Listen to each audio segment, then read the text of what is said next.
Hi everyone, welcome to my channel Telugu vegetarian recipes. ఈ వీడియోలో మనం మా ఇంట్లో చేసుకునే స్పెషల్ చింతకాయ మిరపకాయ పచ్చడి ఎలా చేయాలో తెలుసుకుందాం. ముందుగా ఒక పాత్రలో చింతకాయలు మునిగే వరకు నీళ్లు పోసుకొని ఉడకబెట్టుకోవాలి. మరోవైపు కడాయిలో నువ్వులు వేసుకొని దోరగా వేయించుకోవాలి. ఇవి వేగడానికి సుమారుగా 3 నుండి 4 నిమిషాల సమయం పడుతుంది. వేగిన నువ్వులను తీసి చల్లారబెట్టుకోండి. అదే కడాయిలో కాస్త నూనె వేసి మెంతులు, జీలకర్ర వేసి వేయించుకోండి. మెంతులు మాడకుండా జాగ్రత్త పడండి. జీలకర్ర, మెంతులు బ్రౌన్ కలర్ వచ్చే వరకు వేయించుకొని వీటిని తీసుకొని ఒక ప్లేట్లో చల్లారబెట్టుకోండి. మరో పాత్ర తీసుకొని అందులో నీళ్లు పోసుకోండి.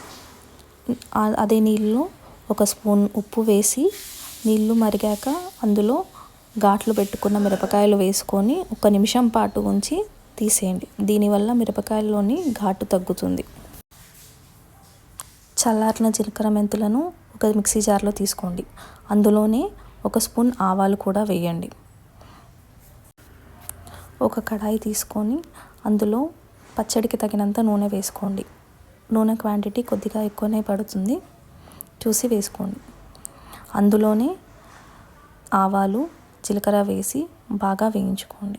అవి వేగాక అందులోనే ఇంతకుముందు ఉడికించి పెట్టుకున్న పచ్చిమిర్చిని వేసుకొని బాగా ఫ్రై చేసుకోండి.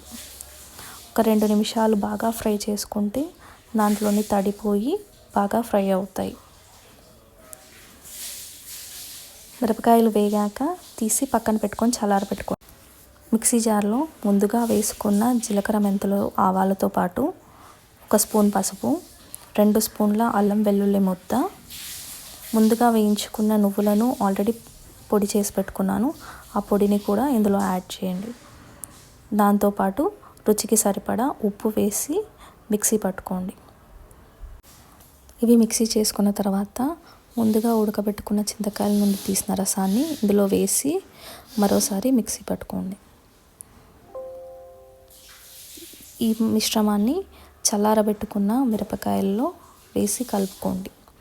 దీన్ని 1 గంట పాటు ఊరనిచ్చి తర్వాత తింటే చాలా రుచికరంగా ఉంటుంది.